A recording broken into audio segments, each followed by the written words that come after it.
In this video, I'm going to give you my wildcard team for game week 28. I am wildcarding 28. I've done it already. I've hit the button. The trigger's been pulled. And I'm putting together a team that's going to attack game weeks 28, those doubles and 29, and hopefully negotiate game week 30 without taking my free hit. So if you're interested, let's take a look.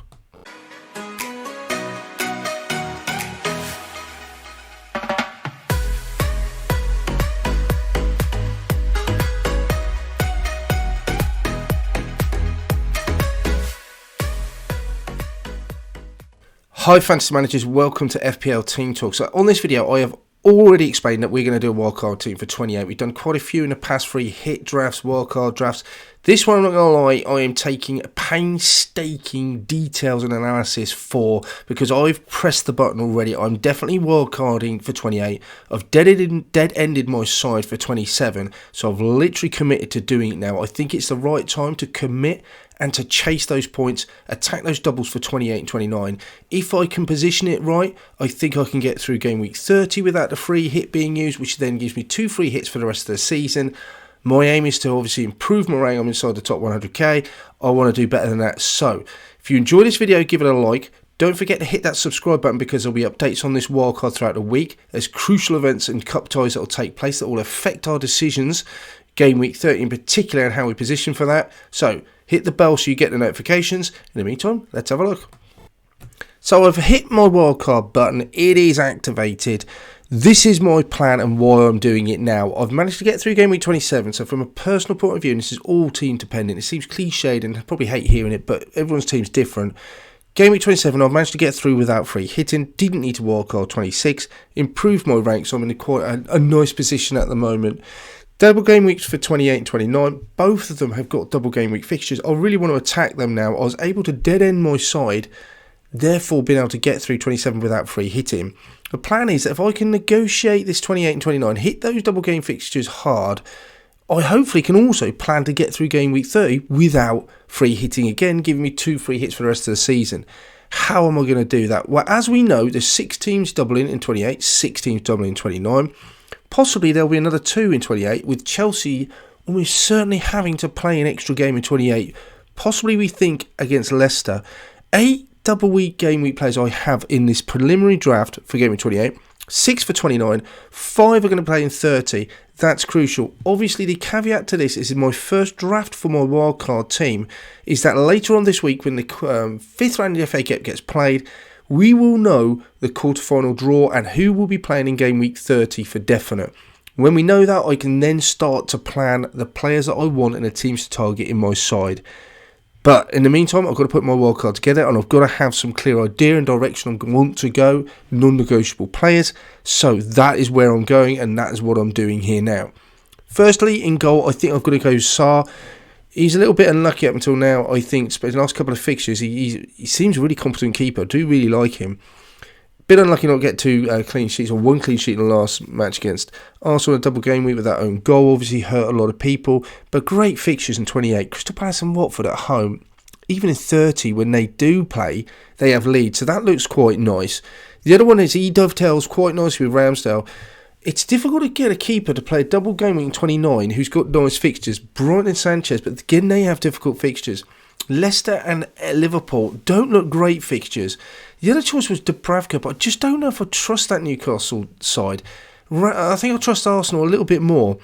Leicester and Liverpool, I mean, I just remember, maybe I'm being biased when I watched them play Man City, they just looked absolutely brilliant.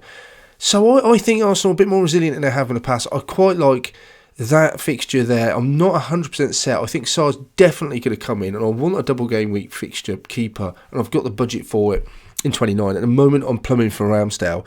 It's interesting because Sar's done so well. His expected goals conceded 1.4, so is Ramsdale, but Ramsdale just outperforming in terms of points and clean sheets. So, but for me, Sar costs a little bit more, 5.2, 5.1. Normally I don't think I would normally go for 2 goalkeepers that are playing and spending this much budget on them, but with so many double game weeks going around, I just think it is worth paying the extra money. And with the team I've got and the budget I've got, I can afford to do that. So I've gone doubling up on those keepers, playing keepers. Robertson, I've changed Trent and I've gone Robertson. I just feel, again, extra money. I'm pinching money Do I think, over the course of a season, I think Trent will outperform and outscore Robertson? This feels like a bit of a sprint now. There's 10 games left. I don't feel there's enough value to go Trent over Robertson. I'm saving 1.3 million and I'm getting a very attacking fullback. There is a worry with Tsimikas. Is a natural left back that will get time, whereas there's no one naturally that will replace Trent. That is a little bit of a concern for me, I have to say. But again, I'm just prepared to take the bullet. I've got the budget. I could go up to Trent. It's not an absolute definite. But I think Robertson at the moment just offers as much value. I think he is just as likely to outscore Trent over the next 10 games. So for 1.3, I think I could just disperse that money and make better of use of it elsewhere. Fixtures-wise, Liverpool, you can almost argue they're fixture proof. Man U at home doesn't even scare me. Double game week, Brighton Arsenal, that looks nice. It's a worry with the double game week. Is he going to get rotated? You suspect with recent double game week they just had, Trent and Robertson both getting rested. So if that's the case, and you could look at that two ways. They've had a rest, so he plays. With the fact that the title race is a little bit closer now, perhaps Liverpool got a bit more interest in it. They still want to keep up the pressure. Will Robertson play more? I'm going Robertson. Cancelo comes in. He's not actually costing me 7.1 because I've got him already. So I think he stays in the side. I've bought him at 6.5, I think. So again, decent fixtures for him. I just want a Man City presence in there. I can afford it. I think he looks like a great option. Rudiger at the back there as well. If Chelsea have just got some great fixtures, and if they double in 28, I do want him. I'll look at another Chelsea asset in a minute, but he's most nailed on Chelsea defender there is. You could go Thiago, a little bit cheaper. Rudiger offers, I think, a little bit more attacking threat. I just think he's even more nailed on. I just think Rudiger's the one to go for. Burnley away, look at those green fixtures. They just look brilliant. Their fixtures are brilliant almost all the way through to about game week 34. They look fantastic. So, really happy, and I want a Chelsea defender in there. Matt Target, he's got that double-double, and when I was talking about Dubravka earlier on, that Chelsea-Everton away games don't look very nice for clean sheets. Target is a man I could stick on the bench, but he's got double-double. So I just feel that Newcastle, they are quite I'm not saying they're solid, they certainly pack the defence. They are capable of getting a clean sheet, you feel. Maybe at Everton. I feel like I'm clutching at straws, but it's a double-double. I definitely want him for that first double week, and then I wouldn't mind playing him game week 30 if he has a fixture. But that's up for debate. He offers more attacking threat, I think, than anyone else, with Trippier out at the moment as well. Max Kilman, definitely in for game week 28. Got a fixture in 30 as well. Absolute nailed on, cheap as chips. Doesn't offer much going forward, but I just think covers game week 30 and great fixtures in game week 28. I really like him. So we look at some of their attacking stats. Robertson conceding goal a game, but good going forward, 0.31. Cancelo 0.27. You think Cancelo, how well he's done. But Robertson's still providing more of a goal threat than Cancelo. Cancelo obviously banking much more clean sheets. You'd say he's probably more nailed on, which is not something you'd said at the start of the season, just with Tsimikas sort of, I wouldn't say vying for Robertson's place, but certainly sharing more game time. Cancelo doesn't appear to have quite that much competition there. Rudiger, again, even though they're conceding goals, they were so tight at the start of the season. If they go back to anywhere near that sort of form, then we can see more clean sheets for Rudiger. 0.9 goals conceded per game. That's fine. Goal threat, not much. He does pop up with the odd goal, though, Rudiger. Would surprise me if he didn't get any more goal involvement for the rest of the season. Just seems to grow in confidence more and more each time I see him play. Newcastle's don't look good at all, 1.9. But for a double-double, I just feel like I want Target in there. Max Kilman, 1.4 goal a game as well. No, hardly any goal threat. Again, great fixtures. I'm just going to have to look past that and just to think that for his budget as well and the fixtures, I think he looks really good value. Let's move into midfield. Hwang, I've got to go. He's got Everton at home, which looks like a great fixture. Then he's got the double in 29, Man U away, Brighton away. Doesn't look fantastic, but Son just produces everywhere he goes. Salah, I'm not even having a conversation with that. When I went through his stats, I did for a second just think, it's a quite difficult game. Shouldn't I? When you start looking at his overall stat, they're just ridiculous. And then you remember he's, the league top goal scorer. And he's missed quite a handful of games through the AFCON as well. What a year for him as well. So, 13.1, he just has to be in there. Especially when you consider that triple captain him last week and how many points he got. Wow, I don't even want to. I'll come over in cold sweat if I thought I didn't have him. So, James Ward-Prowse, another player, is quite interesting. Good double in 28. I'm not completely set on Ward-Prowse, and we'll talk about other options for him later on. Southampton played well. Got some good fixtures there as well. Depends how to get on with West Ham in the Cup. Otherwise, they could have a game against Burnley in game week 30. Definitely in the team for 28. On pen, set pieces, we know what he can do. I think he's a little bit undervalued in terms of open play as well. His last 2 assists and his last goal he scored have all come from open play, so he's not completely bereft of anything that's not a dead ball. He can offer some attacking threat as well. Saka, again, covers me for game week 29. Not the greatest of fixtures, but he's just in a fundamental part of that Arsenal side. Otherwise, he's got Watford away, looks like a good fixture. Then he goes back to Watford in game week 31 even. Not covering... So yes, of course, he's covered for game week 30 as well. Then we come to Coutinho. They got great fixtures as well. In game week 28, they look really nice. Southampton and Leeds, I'd love to see that. In game week 30, he's got a game as well. So I like what we're seeing with Coutinho. Could save a lot of money, go to Ramsey. If I've got the budget like I have, I just went for Coutinho. Son, his XGI 0.63, that's really good. 9 goals, 7 assists, nice as well. Points in the last 5 games, look at that, 27. Absolutely brilliant. Most of those coming in the Man City game, of course. But he just overperforms all the time. Just overperforms his XGI every season. Salah, those points I was talking about. Wow, expected goal involvement per game, 1.17. These is worth just thinking about it.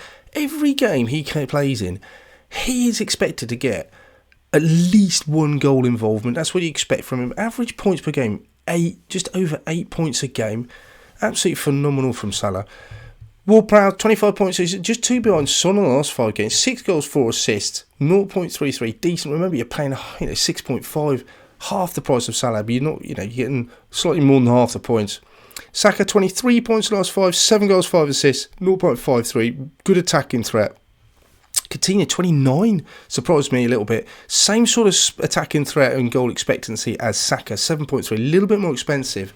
But 29 points last 5 games, really impressive for Coutinho. He's one I'm going to keep an eye out and see how he gets on in game week 27 before making a firm decision. I'm not entirely set on him. Other options are available. So then, let's move into that striking position. Hwang's come onto the radar. Again, he's not one I'm saying absolutely non-negotiable, but great fixtures for 28. Played 90 minutes against Arsenal, which was encouraging. If it was a toss between him and Jimenez, I do think Jimenez will outscore him over the course of the season, but remember, we're not talking about over the course of the season. We're just talking about a short sprint now. Palace and Watford, I like those fixtures. Game week 30, he has a game as well. Broja as well, he's got decent fixtures in 28, so I can attack that double. Looks nailed on that Southampton side. I say nailed on, I'm just not sure after the West Ham fixture, which he'll definitely play. Will he then get a rest against Villa, but then play against Newcastle? I'm not sure. How much will Southampton start to prioritise the FA Cup with not a lot left to play from the league? Don't know. We'll have to keep an eye on that. If it's not Broja, maybe Adams to try and get that Southampton fixtures. Again, not sure if he'll play in game week 30. And then Wood, I just think he has that double-double. You assume he's on penalties as well. Just think he's nailed. He plays every game. I think Wood 6.7 could be a good. All 3 of these are good differentials. I just think Wood's got to be the obvious choice. There's no one else up front that I really want to go for. Kane, not 100% sold by it, and I think I've covered myself with Son. It's a lot of money if you start jumping up to someone like Kane, whereas Wood that gets an extra fixture at half the price. He looks good. If you go through the figures, Hwang, 5 goals, no assists, so he's dealing in goals, it seems. 0.31 expected goal involvement. Remember, you look at these figures, you've got to remember you're only paying 5.4, 14 points in the last 5, same, very similar figures for Broja, and again, Wood not impressive. So strike force wise, it worries me, but then I'm not paying as much in that midfield either, so you have to bear that all in mind. So looking across at my side, overall, only comes out at 101.1. My budget is around about, the team value is worth about 105.5. So I've got quite a lot of money in the bank. I've got over 3 million when it comes down to actual team value that I can use. So there's a lot of other options I can use. But this is a side that I've punched into my wildcard team as we speak. This is a side that I remember if someone goes up by 0.2, if everyone brings in someone like Salah again, a Saka goes up in value, a Target goes up in value by 2, then I will have got an extra 0.1 whether I keep him or not. So there's a lot of reasons why if you're going to wildcard and you're sure, do it early, get your side in, no harm in doing that, protects you from the price rises as well. If I take Target out now, if I had Target in now and I kept him for the deadline next week, and he's gone up to 4.8, it doesn't cost me any more. If I don't have him now, then bring him in, he's cost me 4.8, if that makes sense. So, other options to go for that I am looking at. Absolutely. Reece James back in training. He's done 2 training sessions. He's got another one at the weekend before the EFL Cup final. Definitely interested in that. Tuchel didn't rule him out playing. He said he might be crazy enough to play him in the final. That means, to me, he's almost back to fitness. Like to see him get him a bit of game time under his belt. But if he's back, 6.1 for Rudiger, 6.2 for James, an absolute no-brainer. They're desperately crying out for someone on that right-hand side. Will he come back in and play as many games? He's had a rest you could consider. He's got to be on the radar. He's just such a destructive player. He's so explosive earlier on in the season. He would just have to be one straight in for me. Ismail Sarr as well. Watford have some great fixtures. They're just doubling up on a few. I do like Ismail Sarr. He seems to be at the hub of everything. So he's definitely an option. 5.7. He could be someone to go to instead of Coutinho. And then Rafinha instead of Ward-Prowse possibly. Again, he's just at the heart of everything. Takes pens. Leeds form does worry me. So that's the only thing that's stopping me going with Rafinha. So those are the 3 options I'm looking at for other players at the moment. There'll be other players on the radar that I'll look at later on in the week, so keep an eye on that. Make sure you hit that bell, so I'm going to put out another wildcard video later on. But there you go. Congratulations, guys, if you got to the end of this video and you've digested all that information. There's a lot to go through. There will be undoubtedly changes that will be made to that side. Crucially, those games in midweek in the Cup will tell us what fixtures will take place in week 30, and then which teams I can freely attack in 28-29 with doubles, which teams I need to start considering transferring in. So make sure you hit that subscribe button to get the latest news. Always waiting for those press conferences. In the meantime, best of luck with the rest of this game week, and I'll see you on the other side.